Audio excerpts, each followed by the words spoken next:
Are we live? Okay, wow. We just got back from the Jeff Beck Tribute Concert, the first night, and I have with me DJ Dallas. Came Hi. all the way into London town to help us review this. Wow, it was a lot to take in. It was a really good show, man. Clapton, What do you think of like were some of the highlights? definitely when Rod Stewart came out, that was awesome. Seeing Ron Wood play for so long, he almost played longer than Clapton did. I mean, he was there for most of the show. That was really cool. I love Ron Wood.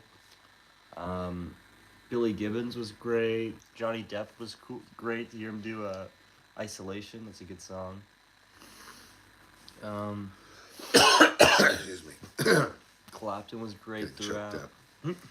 Yeah, what were you saying, Clapton? He was great throughout. I mean, he's God. He's Clapton. Yeah, it was interesting because Clapton retired like what 5 years ago or something like that, or 4 years ago. We thought we would never get a chance to see them live. Right. I mean, I thought we had missed the shot, but he's back. I'm happy he's back. He's back on tour with the Crossroads tour. It was interesting because I was watching an interview with Rod Stewart, and this whole concert took place because they Rod Stewart met Eric Clapton at the Jeff Beck funeral, and then he told me, he says, well, we got to do something for Jeff and at the Royal Albert Hall, and then Eric Clapton just took the wheel, got it all set up. Excuse me. Anyway, I think we have a few people here watching. I don't know. We're on the new. Thank you guys for supporting this new channel. This channel is going to be, more talk oriented, news, on location stuff, live streams, and we'll still do the other channel. We put some stuff, some content up tonight as well, but this one will be a little bit different, a little bit more intimate. Um, so tonight, Dallas was able to get us tickets. It was very hard to get tickets because there's only like 72 5,272 seats. seats at the Royal Albert Hall. So he was able to get. We didn't sit together. So there's some footage that Dallas took. He was on like behind the stage, and I was on the side. Tomorrow we're gonna actually have better seats if that's possible. He got the box office dropped some more seats, and there's some other seats available on StubHub. If you want to, if you live in England or you're in the area, you want to come in to check out that. Um, I mean, it was just very overwhelming. When Eric Clapton said towards the end of the show, he said, "I wish Jeff were here," and then he said, "Jeff is here." Wow, that got me right there. I do feel like you felt the presence of Jeff Beck there, and the fans. We met some people that came in from Australia. They recognized me from my photo shoot on Abbey Road. I couldn't believe it. Are you the guy that was on Abbey Road? Yeah, that was us. We were having a great time out here, though, and it's great that we came, about a week early so that we could film. We still got a lot of stuff to bring out. I've been trying to put out maybe 4 videos a day, but it takes a while to edit all that stuff, and but it's a labor of love. It's cool to share this amazing pilgrimage, rock and roll pilgrimage, I like to call it, with all of you. It's so cool. Many of you were on the live stream commenting. I'm sorry I can't comment because if I do, I'll have to turn the phone, and you won't be able to see the show anymore. But I did see all your comments, and it was awesome. There, even though I was sitting alone, I felt like I had some friends with me, and What else? Let's talk about the finale. Get to the end, right? Going down. What it was on the third or fourth Jeff Beck album, Fourth or Jeff Beck fourth album. Jeff Beck album. Going Great down. song. I remember hearing that somewhere. Like could have been at the Arms concert or I don't think I'd ever another heard that show, song. but I was familiar with that song. It was pretty cool. I don't know why they chose that for the ending. I think maybe People Get Ready might have been a little bit more going down. I don't know. It was good. It was a good song. I don't know if that was the closer or not, but maybe tomorrow night they'll do some more something different. I doubt it. They probably was enough to just rehearse all these songs. I mean, it was over 3 hours, and like you mentioned, you had Ron Wood. He brings a lot of energy. I love the all the glitzy clothing and sparkly sneakers and hugging everybody, and it's just the energy level. Clapton is very stoic. He doesn't move around a lot. He doesn't jump around the stage, but he has an amazing stage presence. He can just stand there and play, and he emotes all that emotion. His guitar, sings with him, and he's got a great voice too. And I'm glad he's still got all the his chops left. I mean, he was really doing a good job. Somebody that was there that I wasn't expecting to see was John McLaughlin. What'd you think of him? I mean, I thought he was great. I mean, he did like a 9-minute guitar solo. Just, I mean, he's just amazing. He played with Hendrix, and yeah, there was an album out there somewhere on the internet with the Jimi Hendrix John McLaughlin sessions, and John McLaughlin really modeled his style after Jimi Hendrix, and I'm sure he was also influenced by Jeff Beck as well. Um, he did like 2 songs, I believe, and he was at the finale. He was really good. they had the English vocalist Joss Stone. I always feel like I have a lisp when I say her name. It's not Josh Stone, it's Joss Stone, and I can't remember the song she sang, but she was very good. Did I put a spell on you? Was that? Maybe it was I put a spell on you. I saw her at the Hollywood Bowl live.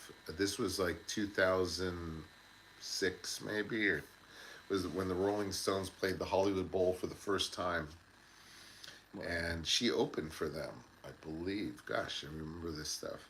So that was the only other time I saw her live. I thought she was very good. She really was able to deliver the vocals. Um, there was another guy that was really impressive, Kevin Truck. Derek Trucks. Derek Truck. I'm Yeah, sorry. he's very. The slide. He's an amazing slide player. He's just that solo on Brown Bird was just phenomenal. I mean, he really has so much feel and emotion. He's been playing guitar since he was 5. Yeah, he got a guitar for like a couple dollars at a yard sale or one of the Salvation Army secondhand stores, and he uh, he was like a child prodigy on the guitar. And I think when he was 11, he was already getting people paying to come see him perform. Wow. Yeah, he was really good. And you have a guitar that's modeled after one of the guitarists that was Yeah, I have a a Gary guest. Clark Jr. SG, Gibson SG. It's very. He's also a great guitar. He did really good version of uh, my favorite Jeff Beck song, Since We've Ended as Lovers. I think that's just so much emotion in Jeff Beck's playing, and I think Gary Clark was able to capture it a little bit, but Yeah, he really did get it. he's got really good chops. I thought like Clapton just let him play some of the parts that I could have seen Clapton play. He was kind of just stepping back a little bit when he would come on stage. And he was playing rhythm, and Gary Clark, right? Gary Clark Gary Jr. Clark Jr. was playing a lot of the lead, and I thought he was really good. I'm really, I know a lot about classic rock. Some of these, like Gary Clark, came about, I think, around 2016. You're saying, um, but I think he did a version of "Come Together" that got a lot of attention. You were telling me about. Yeah. Wow, there was just so much going on. How about Rod Stewart? I mean, he was the life of the party. I mean, yeah, he came out and he was dancing. He was the only one really moving around. I mean, he Yeah, really he just so much energy.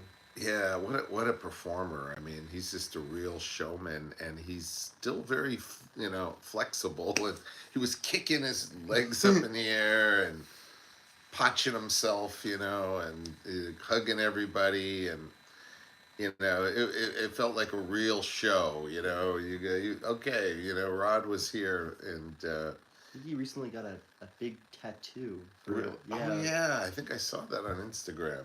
As It's something about the soccer team, the like Celtics. the I mean, Celtics.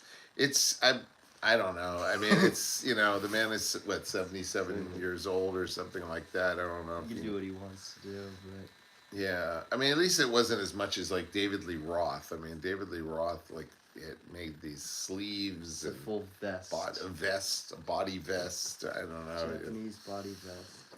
Yeah, he had like some famous artists doing it, but I mean, Rod Stewart was really he was bringing it home. He did "Infatuation," which Jeff Beck played on the Camouflage album. I think that was around 1984, around that time period. It's really cool to see what would have been if it was a Jeff Beck group, but instead of Jeff Beck's Eric Clapton, it was Rod Wood, Rod Stewart, and Eric Clapton.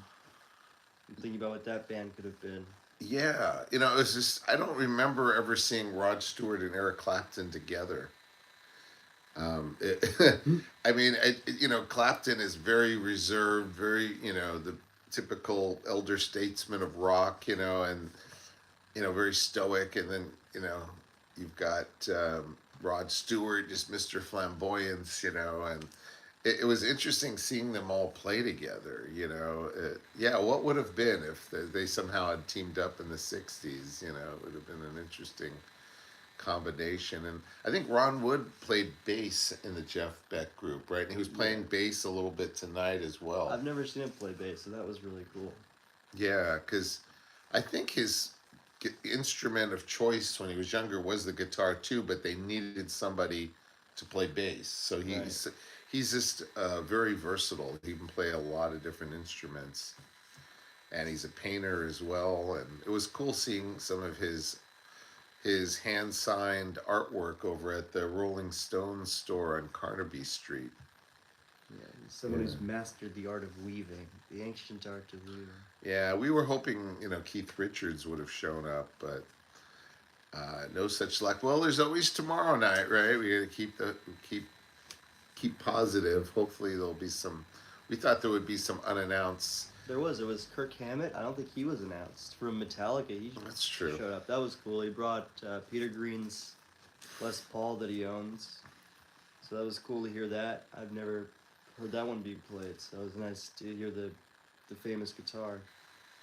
There was one artist that I sorely missed. No one mentioned it, but Joe Perry from Aerosmith was just not there. I guess he couldn't make it, or maybe he'll come tomorrow night. I don't know. There wasn't. Yeah, I mean, it would have been nice to see him perform. You would have like 2/3 of the Hollywood Vampires on the stage together. Right. Maybe Alice, if Alice would show up, I don't know. I may be asking for too much, but let's hope Joe Perry comes back. He's got a lot of dates lined up for Aerosmith's final tour and the Joe. The Hollywood Vampires. That's his Joe Perry's side project with Alice Cooper and Johnny Depp. And speaking of Johnny Depp, you were singing the song on the way home, "Isolation," the John Lennon song that he did in the concert. And I was asking, like, why was he playing that song? And he said, well, they recorded that. Him and Jeff Beck recorded that together. I believe last year they were on tour together. Crazy. I mean, like somebody was wearing a Jeff Beck tour shirt. It had all 2022 and it had all these dates that he played at. Somebody asked me, "Is that who is that? Is that the Rolling Stones?" And I said, "No, that's Jeff Beck. He was in downtown Los Angeles. I'm sorry I didn't see it Dallas was out of town. I think if you were here, we would have probably went to that. It was on a, I think it was on a Saturday night in November, late November. But he played downtown in a smaller theater. It's somebody posted it on the internet. It was one of his final shows. We did manage to see him back in I think 2019 with Rod Stewart. That was a really good show. They reunited like for the encores. Yeah, it was amazing. I think if you had to pick a time to see that, that was really cool to see them together. 80, somebody was commenting that they had tickets to see them in 84 when they reunited back then, but I guess their personalities were not jiving, and they had to cancel the rest of the tour. They only did a few dates, something like that. Wow, that would have been cool. I mean, we were talking about it earlier that Jeff Beck is just a great guitarist. He would make the music sing, with the guitar would sing, basically that was his voice. He didn't really do vocals. He always had to be with another vocalist, and we thought maybe he would have been more famous, had he stayed with somebody like, Rod Stewart, or somebody who, he could have provided the guitar for. Yeah. I think that was If he had picked a vocalist like Van Halen had David Lee Roth or something like that, I think it would have been. I think it would have done better commercially. yeah. I mean, it's crazy because like people ask me like, oh yeah, Jeff Beck, I've heard of him, he's a good guitarist, like what songs would I know? And I could only say maybe like People Get Ready, which really wasn't even his song. It was a song that Rod Stewart and he covered in 1984, which by the way they did here tonight. But he's just really known for his proficiency. I mean, he just never ever wavered. I mean, he passed away I think when he was 78 years old. He was great up until the very end. Dexterous, and I remember when he came out on stage in 2019. We saw him at the Hollywood Bowl with Rod Stewart. He would just go, that was his introduction. He was playing on the guitar, and I mean, he could just make that thing sing. It was so technically amazing, and just like what he did with the instrument. I don't think a lot of people could even emulate it. Really, it's just even tonight. We were saying, gosh, there were parts of the song that he was famous for with the. Yeah, during I Ain't Superstitious, there's all these in between the verses and different things. He would do these tricks with his guitar, and no one could mimic what he was doing. Yeah, they that what is that, the whammy bar? Yeah. Nobody was even attempting to do that. It's like, okay, it's hollowed ground. We're gonna just do the best we can here. And I remember I think one of the first times I saw Jeff Beck perform on television was with Les Paul. There was a Les Paul, I don't know, some kind of a special they had on TV. This is like in the 80s. And I'd heard of Jeff Beck before, but I didn't really ever see him perform. Or he wasn't on television very much. He wasn't very commercial. He didn't like all the commercial kind of stuff. He was an artist, real artist. And I remember he came, Jeff Beck and Les Paul, they were close friends. And Les Paul did this amazing solo. And then it was Jeff Beck's turn, and he just blew him away. I mean, sorry, Les Paul, you're a great guitarist, but, Jeff Beck was bringing it to a whole other level. And you could see the rivalry that Les Paul just unplugged his guitar while he was playing it. He just couldn't bear being upstaged by him, and he just kept, and then finally Jeff Beck stopped, but It was like one of the. It was just like he was like turning the guitar into a machine gun or something. It was just like rapid fire, notes just coming through there, and it was just a little bit too much for Les Paul to handle. But I think later on they did a Les Paul birthday tribute together. This was probably in the early 2000s. I remember getting that album. I have to check it out. It was a Les Paul tribute CD. It was really cool with Jeff Beck. Okay, so let's think about some other songs. Rough Boys, Billy Gibbons, that was cool. I've never heard that song before, but it is really good. Billy Gibbons, that's right. Billy Gibbons from ZZ Top. He mentioned that he was in contact. This was from Afterburner, the Yeah. song, like around 85 or something like that. He mentioned that. What was his quote? He said something about He was blue. He was feeling blue. And because of this Rough Boys song, he was feeling new. brand new. That's right. It made him feel brand new. That's a really cool little story, little comment.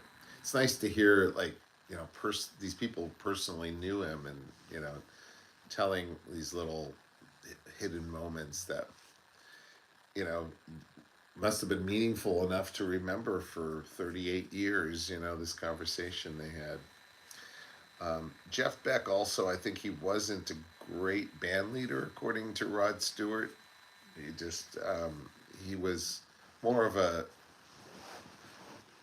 solo artist than he was, I think, a guy uniting the whole band or whatever it was. But his wife was there, and I see. I couldn't understand. They had a lot of them had such a Cockney accent. Who was announcing it. I couldn't understand who was on the stage. But Dallas said she played guitar very well. Did some solos. Jeff She Beck's sang really well. wife. Yeah, I mean, like that's maybe one of the perks of being married to Jeff Beck. He, gives you a couple guitar lessons or something like that. That's cool. What else? It was just interesting being at the Royal Albert Hall. I've never been to a concert before in England, so this is all new to me. I got to sit in VIP. Dallas arranged that for me, with the whole VIP. They had a little, you know, mini dinner and drinks and reception, before the show. Was kind of interesting. And I was looking around, because I've done a video on concert etiquette, and I'm all for people dancing and having a good time and all that. But, when everybody's sitting down behind you, and you're standing up and doing all the, it's kind of offsetting. It's hard to keep looking out. I can't see. You're like moving around. This person is having a great time. They should kind of go somewhere else, to dance that doesn't interfere with other people's views. I'm kind of maybe British in that way. I just have that thing. And I saw this one woman, and she was like sitting in the section across from me, and she was getting up. She must have been from America, and she was dancing. Everybody around her was just sitting down, And then all of a sudden, the usher just came running in, and oh my God! I said, I thought he was going to tell me to put my phone away, or I don't know. He just looked really angry, so I was like feeling really guilty. But he was after that woman who was dancing. He forced her to sit down. I felt like I was in Russia or something. Wow. It was pretty. And there was no dance area. That's it. I think if you went up, maybe upstairs, but I didn't see anybody. There was like a floor area on the top level of the Royal Albert Hall, and they were all just standing there, pretty stoic, and it was a lot more orderly, right? I think there would be more hooting and screaming and wild dancing and. Didn't Eric Clapton say that he has a hard time playing for British audiences because he can't tell if they're enjoying the show or not? Yeah, that's what he was saying. That his nephew has like a YouTube channel, and he was talking about Eric Clapton's tour, and he was saying they're really looking forward to coming to America because they can tell that people are enjoying. I mean, they must be enjoying. I mean, these people crammed in there and paid good money to see it. And they love them, but I don't know. You might not be able to always tell. They're very stoic and quiet. The British audiences. I mean, they do clap in the middle and everything, but there's not so much commotion going on like in American concerts, which it can be a good thing. Because I'm trying to film. That's what I do at concerts. I live stream, and it's hard when there's people jumping up in front of you and then you're just moving the camera and oh god, yeah. I had a lot of people coming back and forth in front of me, but it wasn't too bad. They had these like swivel chairs. I've never seen that at a concert. So I kept standing up and everybody was doing it sitting down. I noticed they were just the chairs would turn to the right when the person walked in front of you to exit, and then you could just swivel back, or if you wanted to angle and see another side of the. And did they have any royalty there tonight? Because I know there was like a crown area that's where the royalty and Clapton mentioned something at the beginning about royalty, but I couldn't understand if he was just I don't congratulating think Charles or something like that, or I don't think anybody was there, but he just said something about the royalty. Did you catch it? What he said, or? I don't think there was any royalty though. I think they reserved that box for people that work in Buckingham Palace and things like that, just like gardeners, and they can put in for a raffle to get £5 tickets to sit in that booth. So there was definitely someone in there. I just don't think they were royalty. Could have been like the guy who drives the mail truck or something. Yeah.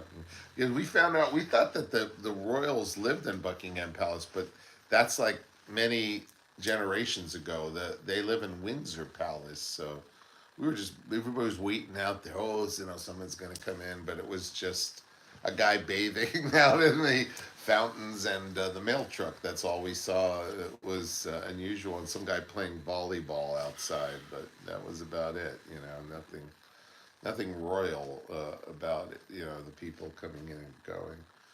But it was interesting. We went on a tour of Royal Albert Hall before, and they were talking about that they do sporting events there. I never knew. I thought it was just concerts. They said they even filled the arena with water and had boats, had like some sort of boat show in the arena.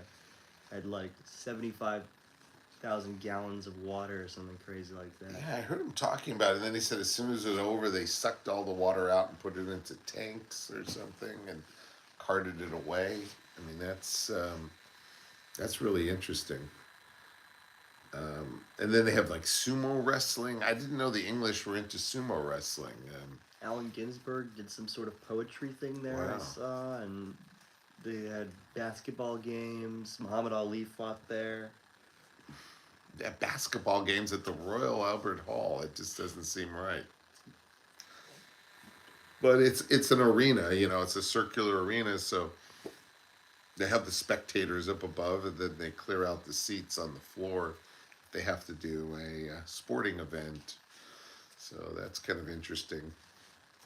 I'm trying to think what were some other highlights at the beginning of the concert. It was Clapton. He did kind of a reggae version of "Shape of Things."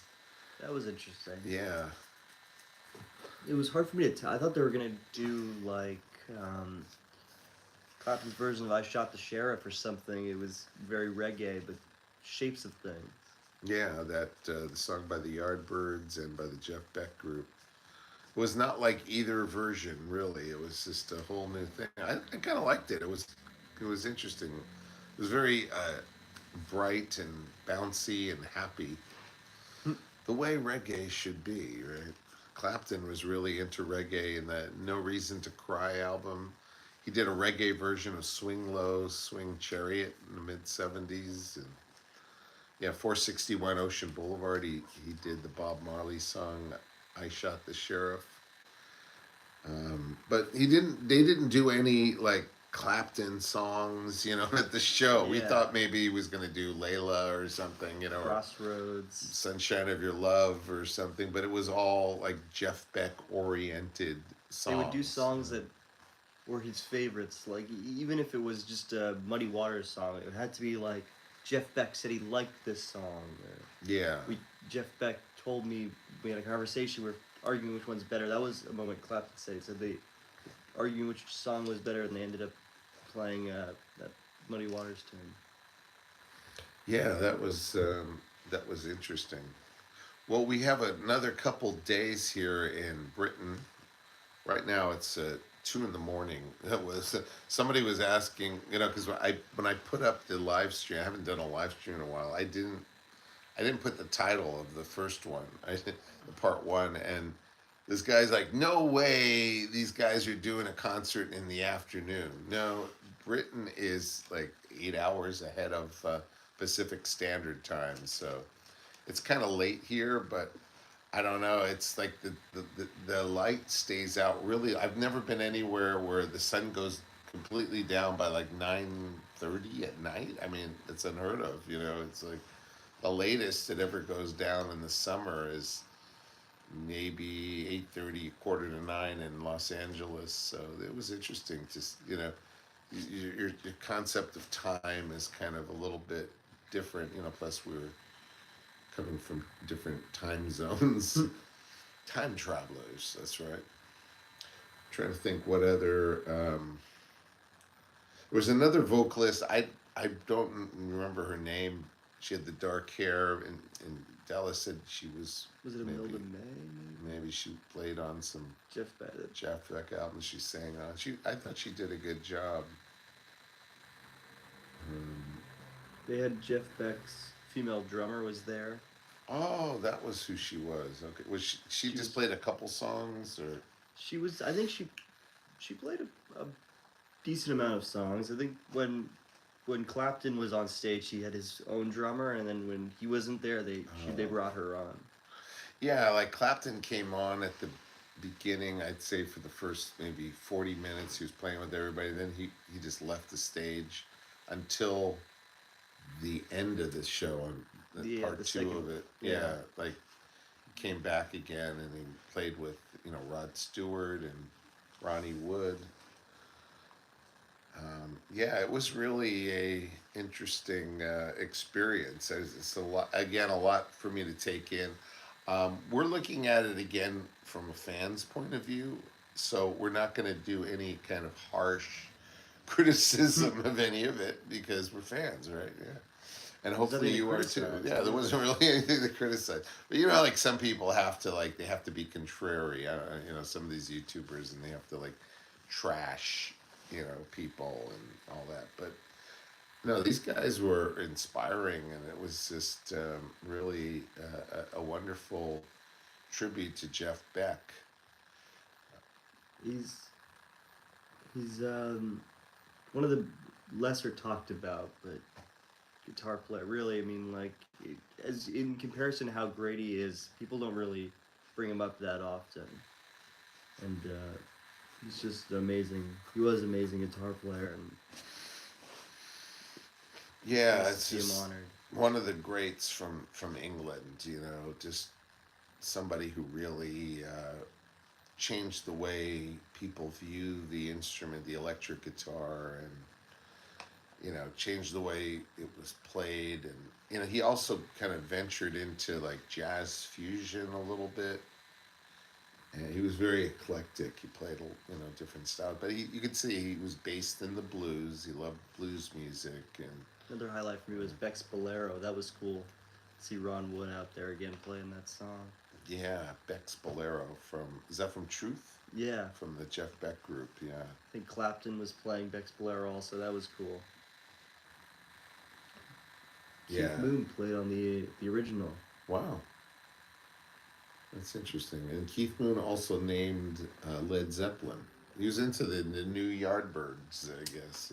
All those. He was offered a position, I think. Jimmy Page was looking for a drummer and a bass player, so he went to Entwistle and Keith Moon and was like, if you want to join, I'm willing to take you guys. And he said, if Keith Moon joked, he said, if we join you, it'll sink like Led Zeppelin. That's right. That's how they got the name, so kind of stuck there. But it was. I was hoping maybe because Jimmy Page is also when you think about great guitar players, the British guitar players, Remember Clapton, Page, Beck. Beck. They were all from the Yardbirds. I mean, it's amazing. They all came out of one band. So three, some of the three. There's other great, British guitarists too, but there's always Jimi Hendrix who became famous in England. He moved here and from Seattle Lived in and lived John in. Lennon's basement for a little bit. That's right. Until he whitewashed it.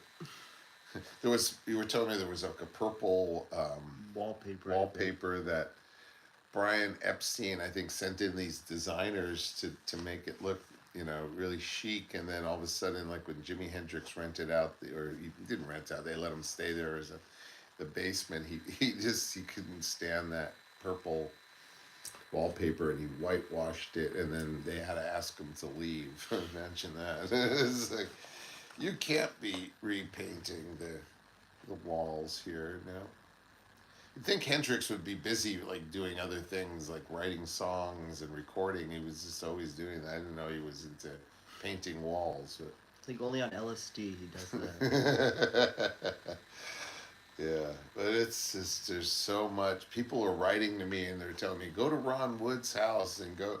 Maybe that some of this stuff is going to have to be for another trip because I got to leave early Wednesday morning to go back to LA and I get everything packed up. So if we get a chance tomorrow, we'll try to find Ron Wood's house, but I can't promise it, but that would be cool.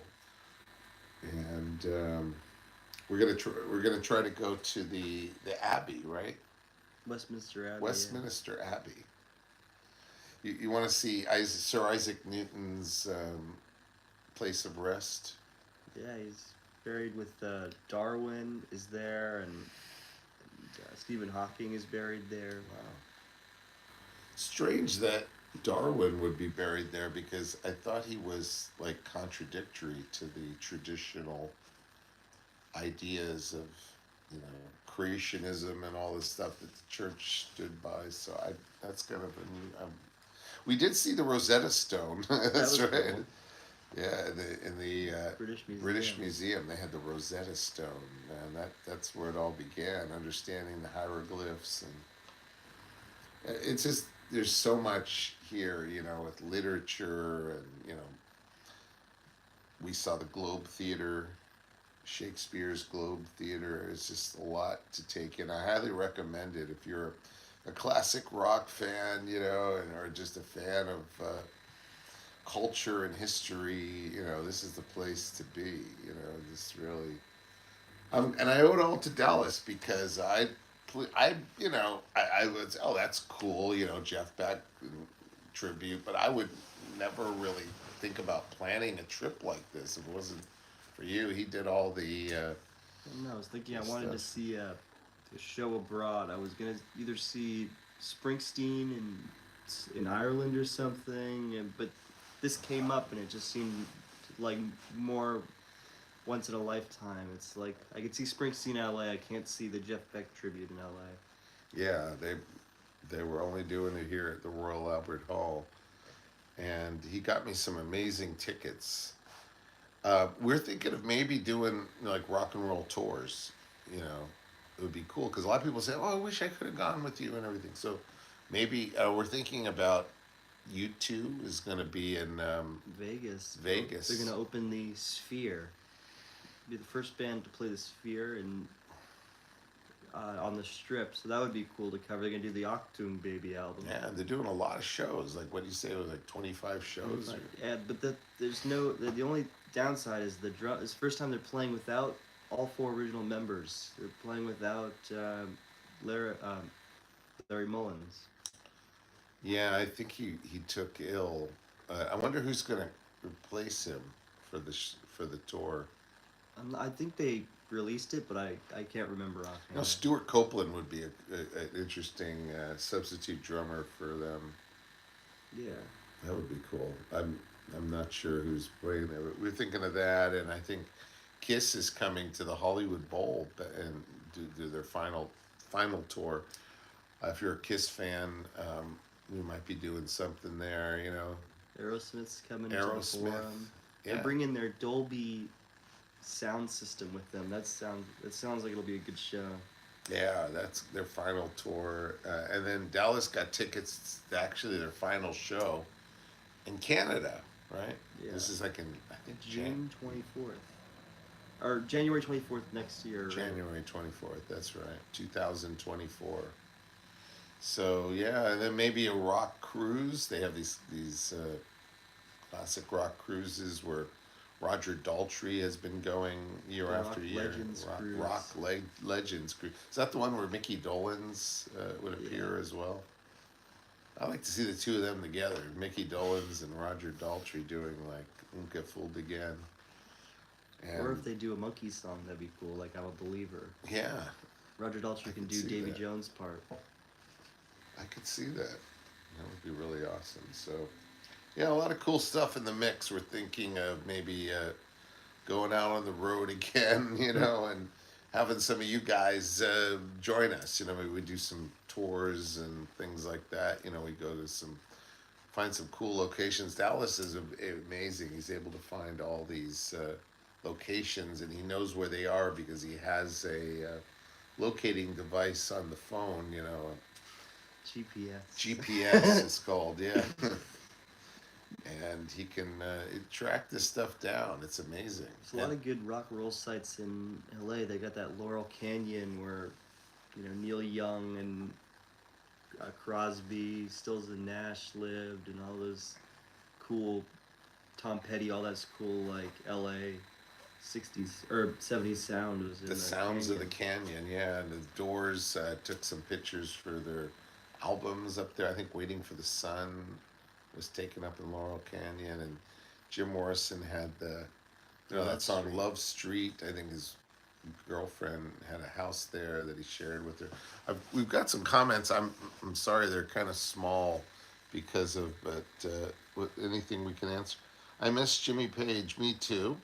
Oh, DJ Salini says hello. I'm so glad that you are covering it. Yeah, we're covering it, boy. Mm. I can't wait to watch all the cool videos you will make. What was your favorite one so far? I'm pretty sure you liked the clink. Let me out of here. We were gonna go into the tower, right? The Tower of London, The yeah. Tower of London, because we thought they had a torture chamber there. No, we're not trying to make light of anything. I mean, torture is a horrible thing, but it's part of the history of England. So we wanted to go and learn more about it and see some of the paraphernalia that they used. It was kind of like an Alice Cooper video or something with all these restraining devices and torture devices and things. But yeah, that was I was unexpected. We saw the That's right. It was pretty painful. The video or the torture? That's right. It was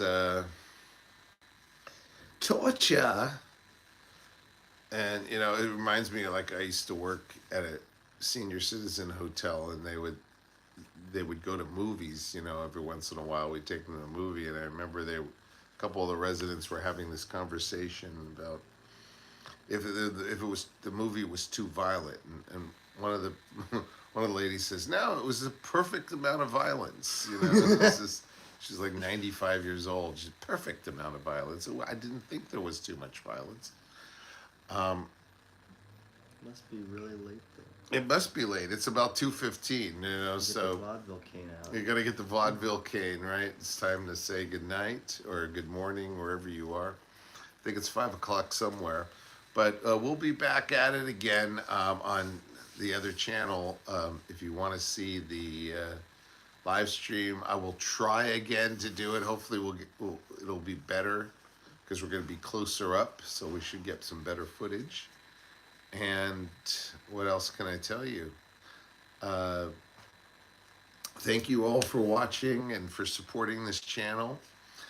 And hopefully we'll be able to bring you some really good quality entertainment. That's right. So keep on rocking. That's right. Keep on keeping on. Keep on rocking. That's you just got to remember that, and you'll always remember the name of this channel.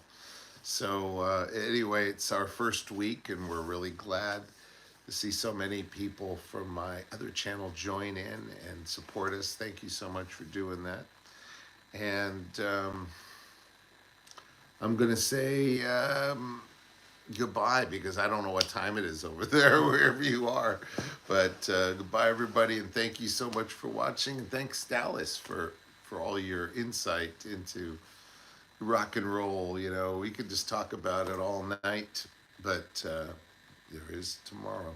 Yeah, there's always tomorrow. All right, bye-bye, everybody.